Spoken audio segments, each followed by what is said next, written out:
भगवान ने 16,100 राजकुमारियों के साथ में विधिवत विवाह किया है। बोलिए भक्तवत्सल भगवान की जय हो। लोग कहते हैं भगवान होकर के 16,108 विवाह किए और हम लोग 2, 4, 10 कर ले तो क्या चला जाता है। कुछ लोग कहते हैं जो भगवान के चरित्र पर विश्वास नहीं करते, भगवान के चरित्र पर शंका करते, उंगली उठाते, ऐसे लोग ऐसा कहते हैं। लेकिन भगवान ने किस कारण से किया, कैसे परिस्थिति में किया, उसको हम देखते नहीं। जो बात है थोड़ा सा सुन लेते हैं और पूरी बात को हम जानने की कोशिश नहीं करते। भगवान ने 16,108 विवाह जरूर किया, लेकिन यहाँ पर भगवान ने नारी के अपमान करने के लिए नहीं किया। अगर भगवान 16,100 राजकुमारियों को घर भेज देते तो उनको कोई स्वीकार नहीं करता। भगवान इतने करुणा सागर हैं, जिसको दुनिया स्वीकार ना करें उसे भगवान स्वीकार करते हैं। अगर कन्हैया चाहते तो इधर द्वारिका में दासी भी बना सकते थे, लेकिन भगवान ने सभी के साथ में विवाह करके सम्मान प्रदान किया है। सभी रानियों को सम्मान दिया, राजकुमारियों को अपना नाम दिया, विवाह कर लिया। इस कारण से भगवान ने 16,108 विवाह किए। इस प्रकार सुखदेव जी महाराज ने संपूर्ण विवाह की कथा राजा परीक्षित जी को श्रवण पान कराया है। उसके बाद भगवान बोले भैया बताओ भाभी ने क्या भेजा है। सुदामा जी को लगा कि अब पता चली जाएगा, लेकिन बताऊंगा नहीं, छुपा रहे, हाथ के नीचे दबा के बैठे। भगवान जब से सुदामा जी के पास में है चरण दबा रहे थे, इतने में भगवान ने हाथ में देखा और पूछा हाथ को क्या हो गया। मैं देख रहा हूँ जब से आप आए ये हाथ ऐसा ही है, कोई समस्या है क्या। सुदामा जी बोले नहीं नहीं कन्हैया, दूर से चल के आया तो मेरे हाथ में दर्द हो रहा है। भगवान बोले अच्छा, हमको तो पता ही नहीं था, चलने से पैर दर्द होता है, आपके हाथ भी दुख रहा है, लाइए हम मालिश कर देते हैं। जैसे हाथ को खींचा, चावल की पोटली नीचे गिर गए। तो भगवान हंसते हैं, मुस्कुराते हैं। हम जब से यही ढूंढ रहे थे। जैसे खोला तो खोलते ही भगवान ने एक मुट्ठी खा लिया, दूसरी मुट्ठी चावल को खाया और तीसरी बार जैसे खाने लगे मैया जी ने हाथ पकड़ लिया। रुक्मिणी जी कहती प्रभु कच्चा चावल है, कितना खाओगे। बहुत से भाव है। माता जी कहना चाह रही हैं सब कुछ तो दे दिया, क्या अब हमको भी दासी बना के भेजोगे। और तीसरा भाव ये भी है, भक्त के घर से आया प्रसाद है, हमारे लिए भी बचा दीजिए। तो आज मैया ने रोक दिया। भगवान ने केवल 2 मुट्ठी चावल खाए हैं, लेकिन उस चावल के माध्यम से भाभी सुशीला जी ने संदेश भेजा है।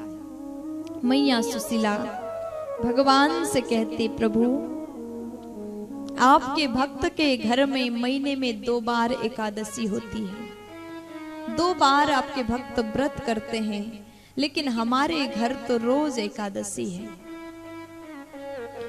1 मास 2 पाख में 2 एकादशी होई, मेरे घर गोपाल जो नित्य एकादशी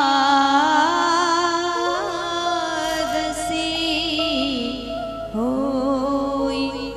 आज भाभी चावल के माध्यम से भगवान को कहती प्रभु हमारे घर रोज एकादशी, हम कभी भी हम तृप्त होकर के भोजन नहीं कर पाते, हमारे घर में ये अवस्था है। भगवान ने सुदामा जी को सामने से कुछ भी नहीं दिया, वहीं भाभी के यहाँ प्रकट हो गए और सुदामा जी बोले भाभी जी जो होना था वो हो गया, उसको कोई बदल नहीं सकता। होनी थी सो है गयो, पर अब ना ऐसो होई, भाभी तेरे भवन में नित्य द्वादशी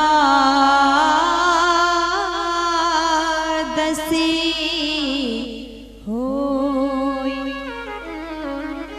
आज भगवान परमात्मा कह रहे हैं, भाभी जो होना था वो हो चुका है, अब उसको कोई बदल नहीं सकता। जीवन में जो समय जो काल बीत गया हो उसको कोई भी बदल नहीं सकता।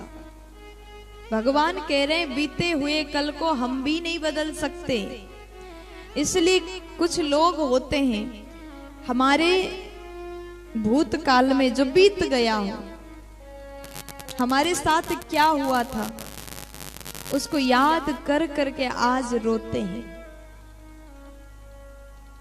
हमारे जमाने में ऐसा होता था,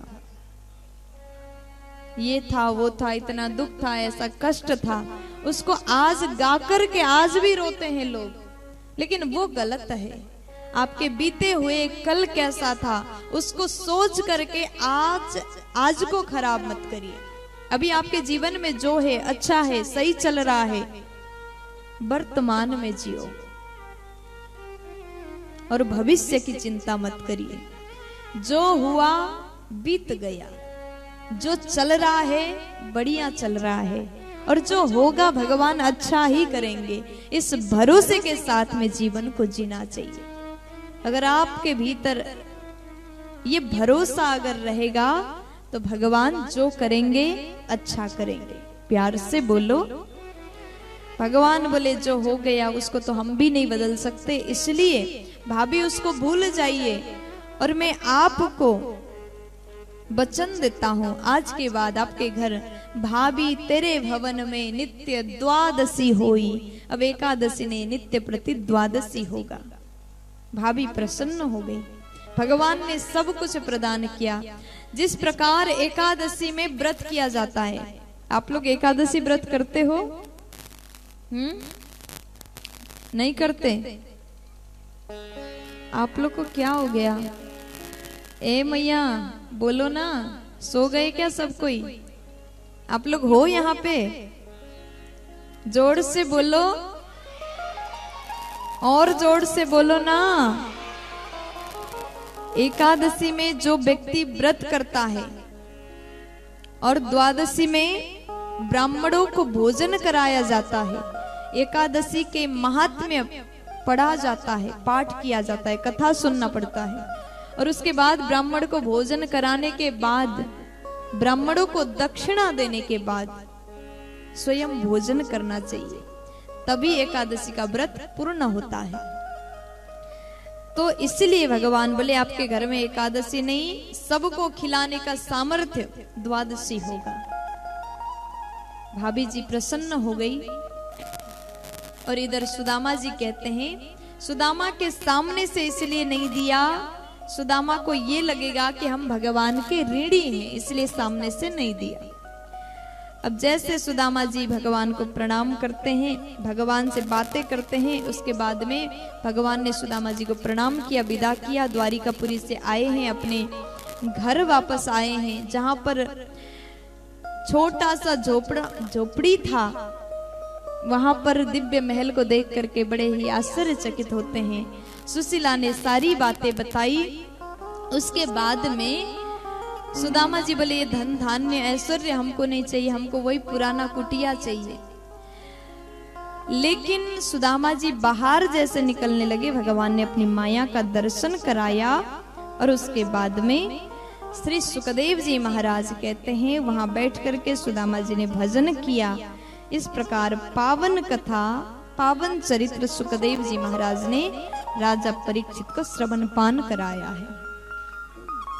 बोलिए सुदामा जी महाराज की जय हो, द्वारिकाधीश की जय हो। एक बार जोर से बोल दीजिए ना। राधे राधे।